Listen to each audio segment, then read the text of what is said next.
சிலுவை சுமந்து போவதை காண்கையில் இதயம் உடைந்து போகுதே ஏசையா.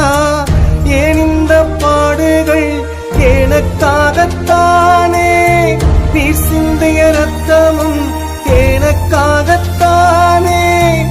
ஏன் இந்த பாடுகள் எனக்காகத்தானே, நீர் உயிர் தந்ததும் எனக்காகத்தானே. இயேசுவே இயேசுவே இயேசுவே என் இயேசுவே. சிலுவை சுமந்து போவதை காண்கையில் இதயம் உடைந்து